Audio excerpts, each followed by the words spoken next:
Welcome, everybody, to this episode of the Ninth Grade Experience Podcast. I'm your host, Chris Dutchko. The goal of the Ninth Grade Experience Podcast is to give you the story of the ninth grade students here at Emmaus High School and beyond through the people who live it daily, the students and the staff.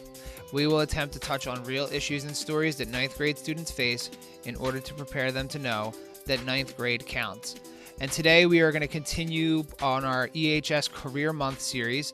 On this episode, we're going to be talking to Amy Keller, who is the creative director for the Lehigh Valley Phantoms, a minor league hockey team that's based in Allentown that plays in the American Hockey League, which is one step below the NHL, the National Hockey League, or the professional teams like the Philadelphia Flyers or the New Jersey Devils or the New York Rangers that you may know. So what Amy does is she coordinates the in-game fan experience for those people that are in attendance at the PPL Center. So she does lots of cool stuff related to the game and some of the graphics you see. So in this episode, she provides us a glimpse into the behind-the-scenes work that goes into the production of a game, discussing the long hours of preparation for the event. She talks about her duties, responsibilities, and how she arrived back in the Lehigh Valley. She's originally a Northampton High School graduate, and she shares probably the coolest thing that I think is that she's in charge of sounding the goal horn after the Phantoms score. So if you're down at the game and the Phantoms score a goal and you hear the horn go off, Amy will probably be the one that hit it. So that's pretty cool to hear. And then she gives us a little bit of advice on how to get started in a career similar to hers, kind of just getting yourself involved and in action there. So lots of great insight from her into how, like, the behind the scenes of a professional sports team. So if you're interested in this, obviously you're listening to this episode. And then we also have another episode with another member of the Lehigh Valley Phantoms organization, Bob Roetruck, who is the radio announcer. So he gives lots of great insight on how to do that. So hopefully you're going to enjoy this episode here. So if you're looking back for future or previous episodes or want to hear more about the podcast, go to ninthgradeexperience.com. You can subscribe on YouTube as well if you just search ninthgradeexperience.com. Or if you go to the website, you can sign up to subscribe or follow on different podcast apps as well too. So we're going to continue next week as well with our EHS Career Month. We have some cool speakers lined up that we're going to try to talk to, and also getting some student reaction as to what are they doing in the workforce right now, what are their jobs, and how did they get those jobs. So interesting end to Career Month here. So hopefully you enjoyed this episode with Amy Keller. Welcome, everybody, to this episode of the Ninth Grade Experience Podcast. This is a follow-up from one of our podcasts that we aired in the month of February to promote our EHS Phantoms Night. There were a couple of people that worked behind the scenes to make those interviews possible. And at the end of it, I said, hey, we're going to do this career thing in March. So I decided to ask them to come on and kind of talk to you a little bit about what they do as part of a professional sports organization. So one of those people is joining us here today. Her name is Amy Keller. She is listed as the Lehigh Valley Phantoms creative director, and we'll ask her what that job entitles because it's a very open-ended and a lot of creativity there. So Amy, thanks a lot for joining us today. Yeah, no problem. Thanks for having me. So all new guests, we do like to ask them about their ninth grade experience and to see if they had any sort of experiences in their ninth grade year that led them to be where they are today. So as we tell all the guests, and especially the adults, you never have to mention the year you were in ninth grade. You are a local product, not necessarily Emmaus, but local. So you probably want to tell people where you went to high school and just a little bit about that ninth grade year. Yeah, absolutely. It's actually kind of ironic that you mentioned the ninth grade year, because that was actually the year that I first got involved with video and creative side of things. So the Bethlehem Votech had just started offering a media program. It was very vague and it was just starting up my ninth grade year, but I jumped on board. I love television. I love movies. I wanted to learn how to make those in the creative side of things. So when I learned that program was available, it was something that I hopped on right away. And the first year, there was a lot of building of the program. They were just getting computers in. They were just getting equipment in. The second year, we did a lot more hands-on stuff and less of the theory side of things, which was great.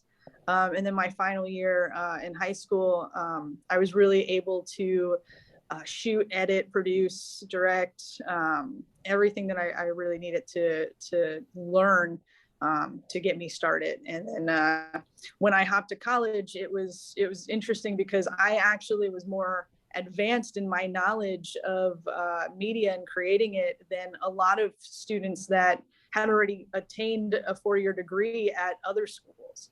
So getting that early start was huge for me and key. And I think that with the technology changes and the access to digital cameras on your phones these days and editing software, getting into it as young as possible and just experiencing it is huge. So you said it was Bethlehem, both Bethlehem Votech school, but your home school was Northampton, correct? Yes. So were you all day at Bethlehem Votech, or were you kind of half day in each spot? I was half and half.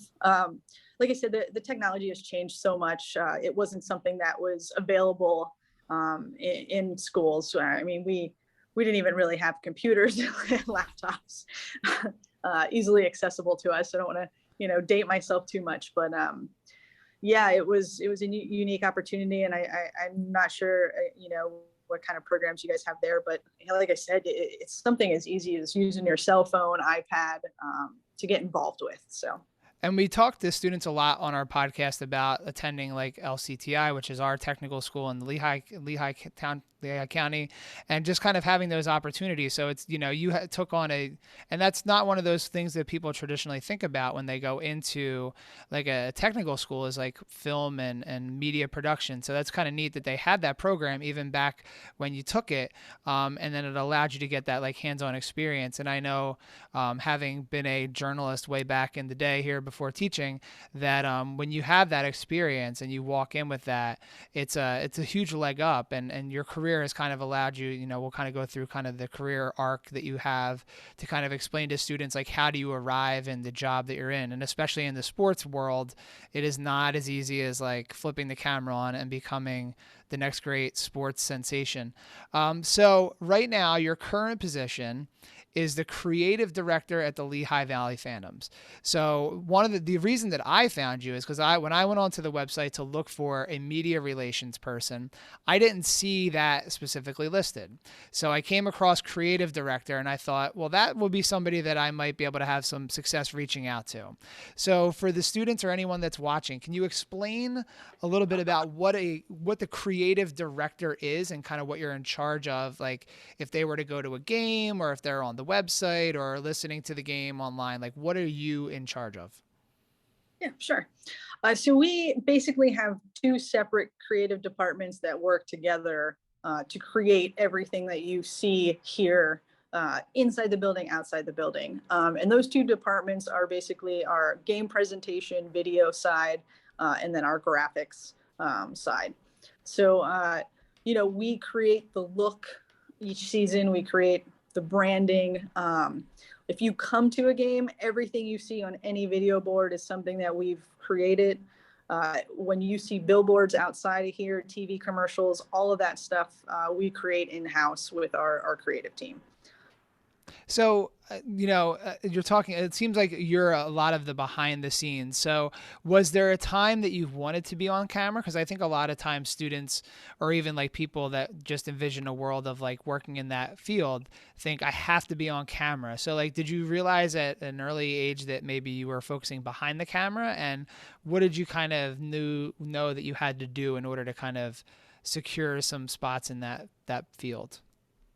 Yeah, I've never wanted to be in front of a camera. I'm definitely more the behind the scenes person, technical, creative. I think the biggest thing is learning what every position does. It's not a one-man job here. On any game night, we have 12 people just working the video side between cameras, replays, graphics, things like that. Being able to learn what each area and department does really kind of helps you succeed overall in any position, really. And that does that include like things like when their Phantoms are at home, they're on Service Electric, and I would assume that's totally separate than what you're doing, or is that kind of connected in some way? Yeah, so it's separate, but we overlap in some areas. We take some of their camera feeds because we only have, just budget wise, the cameras that we use for television. are way more expensive. It's a whole person's salary in one shot. So we take some of their feeds and, they do a lot of advertising for us. So we'll create the graphics and then they'll use those graphics to promote different events for us. So while we are completely separate, there is some overlap there. So it's let's just I don't know off the top of my head when the next game is, but let's just assume it's a Saturday night game at 7:05. What does your day look like from the time I guess you wake up to the end of the game? Like when are you arriving at the arena? Like are you like if it's a game like on a Saturday, have you been planning since Wednesday, Thursday, the beginning of the season? So like what does an average day in your career look like? Yeah, sure. Great question. So it's the time frame is different if it's a week game or a weekend game. If it's a game on a Friday, I'll be here 9:30 in the morning till 11 o'clock at night. If it's a Saturday, I'll try to come in a little later. So I'll come in at like 1 or 2 o'clock for a 7 o'clock game. And then I'm here till about 11. So it's one thing that people don't consider when they think about wanting to get into sports is, sports are usually on the weekends. They're usually at night. So, you're working those long hours through the whole season. And that is, I was gonna say that is the reason why I am sitting here talking to you today from the teacher chair.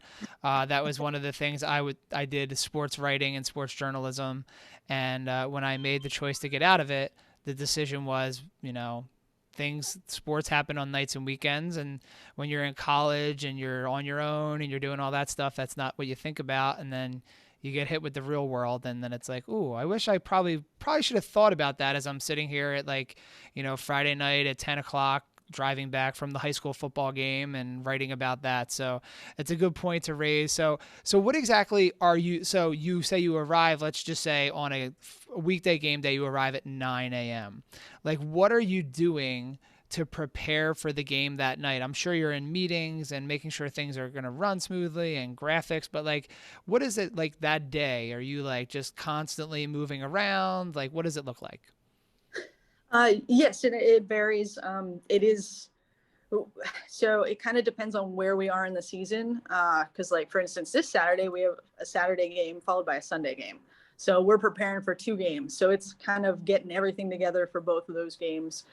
Some of the elements we have from the start of the season, like our corporate partners, we have certain sponsorship elements that are sold for every game. So I'm also in charge of the game script and making sure that that's ready for our game presentation crew. So that stuff will get plugged in early in the season, and then we'll kind of fill the holes with what we have going on in sales, marketing, and things like that. So we just had Valentine's Day last weekend. So we had Valentine's Day cards that we threw out on social media. We had Melvin, our mascot, deliver flowers to people in game. That happened both in game and on social.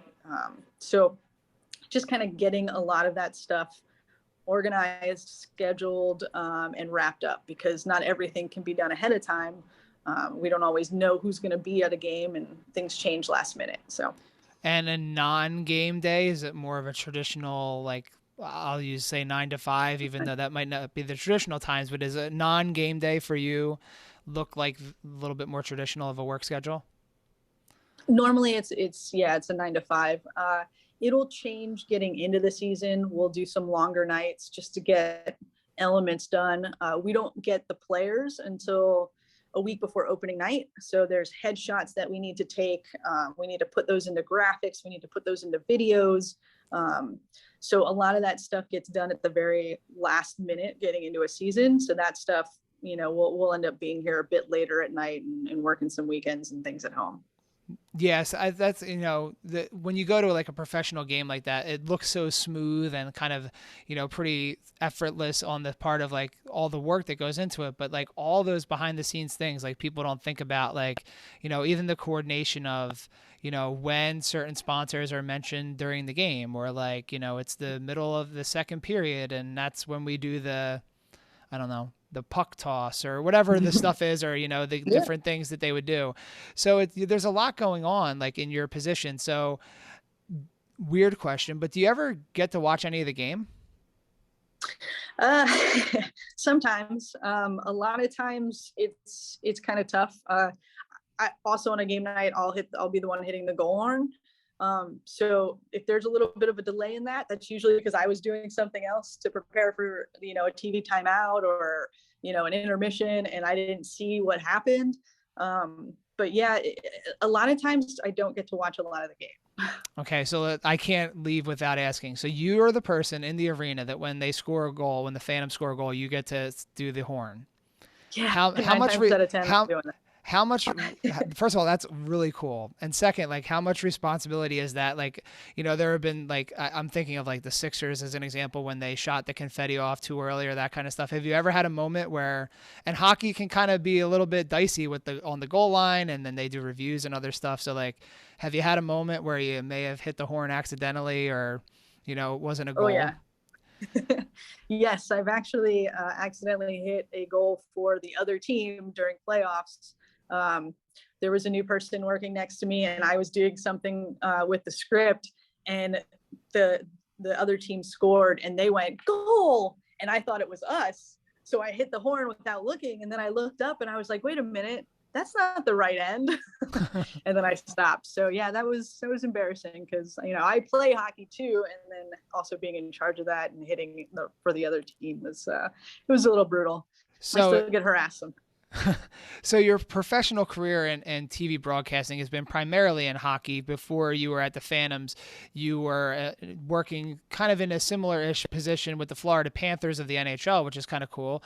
So it's interesting. A lot of times, like earlier in this season of the podcast, I had on a buddy that I went to college with, who at the time was an announcer, the radio guy for the Worcester Woo Sox, who actually just got promoted to the Milwaukee Brewers radio broadcast. So a lot of times you think, like, start in the minor leagues and work up to the professionals. And your story is a little bit different. You were able to, through like freelancing and other things for quite a while, you made it to the Florida Panthers, professional NHL hockey team in Florida, and then you moved back closer to home when the Phantoms came to town. So, like, what was that transition like, going from like a professional organization, like an NHL organization, to an AHL organization? Even though the Phantoms have been doing really well here with attendance, and the arena's awesome, and the people that run it are really great people too. Like, how has that transition been from like an NHL to the AHL? Sure. Yeah, like you said, the biggest reason why I came to the Phantoms is because I'm from this area. A lot of my family is here. When you move away, it's exciting, and it's great to get to new places and be able to experience new cultures and different people. But there is something about family that drew me back to this area, and I wanted to be able to show them what I do here for them. So I would say the biggest difference is just access, and of course budgeting. The bigger teams get a lot more funding because they're televised nationally, and then a lot of sports, they have a lot more of that because of being televised nationally, and then they also get their players 3-4 weeks in advance, where we only get them 1 week. So there's a lot more access to a lot of different things that kind of help you to be able to produce a different show. There's also less sponsorship elements that go into it, because they have funding from all these other areas. They don't have to sell as much sponsorship time. So when you go to, if you go to Madison Square Gardens and see a Rangers game, you might see one sponsor element on the video boards in the entire game. But when you come here, it's pretty consistent. And that's because that's kind of how we raise money to, both pay for employees, but also pay for building improvements, and then also for our players, to get better players in here, and hopefully one day, win a cup. And it's, it's really interesting, like, because a lot of times when people think about getting into the sports and entertainment field, they don't think about all that behind the scenes stuff as well, to make the whole thing go, like obviously the players on the ice are one of the keys, but you know, you have to be able to sell all those different things and be a part of those kind of groups and organizations to be able to actually be able to put it on. So it's kind of, you know, the behind the scenes stuff is cool for our students to hear. I'm not asking you to throw anyone under the bus here, but is there a comparison between Lehigh Valley hockey fans and Florida Panther hockey fans? I did back in the day, did own a Florida Panthers when they first came in, a Florida Panthers starter jacket. So, you know, they at least sold one jacket at one point, but like I can't imagine the market for hockey in Florida being awesome, but I'm sure it's good enough to support the team. But like compared to like Northeast, you know, corridor, close to the Flyers, I would assume that it's probably just as large up here as it is down there. Yeah, it's the hockey community down in South Florida is surprisingly pretty big.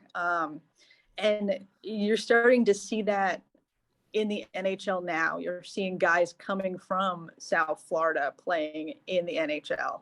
And I think the biggest reason for that is because it's a great retirement area and it's a great vacation area. So if you're a Canadian, you know, it might be impossible for you to get tickets to go see an Ottawa Senators game at home, but you can take a vacation, fly to Florida and get tickets to see, you know, your team play the Florida Panthers at an exceptionally lower price than you would if you were up in Canada. So I think that you have just a lot of people that have relocated from the north to the south. And you have a lot of people that in hockey that are retiring to those areas. So it has really helped build the community down there. I think they had some high school teams in the last few years that have won national championships in high school ice hockey, just because the programs down there, you know, are really good. Now, I will say that the Florida Panthers have done a great job rebuilding their team, and you can see that their fans are starting to come back out as they get better and better. But it's a lot easier to sell tickets for a winning team than it is for a non-winning team. Yeah, I can only imagine. It's just that, you know, it's just old school, like hockey in Florida, Tampa Bay, Arizona. Like it just doesn't necessarily roll off the tongue as like hotbeds of hockey. But I guess if they've expanded so much, it opens up opportunities for people like you to be able to kind of, you know, do the things that you want to do all over the place. So I guess any new sports team is good for people that want to get into a field like this. So I appreciate the time you've taken. So I have one final question for you here for our students and kind of anyone that's watching, kind of learning about your career. So what advice would you have for somebody in high school? We can go as early as ninth grade, because that's when you kind of got into all your stuff. And you kind of mentioned it a little bit earlier, but if you're a student watching this and you're interested in a career in sports and entertainment and kind of either one of those, like what would you suggest that students at this stage do or get themselves involved in? Yeah, I mean, I think this is the age where you want to get involved. This is the age where you want to start experiencing it, because if you wait until you're out of college, it's so much more difficult to try different things and figure different things out. Or when you're out of high school, even, you know, there's kind of more direct paths that you need to kind of hop onto. But now is a great time to, you know, if you like shooting video, you know, get your camera, get your phone and just practice with your friends, go to games.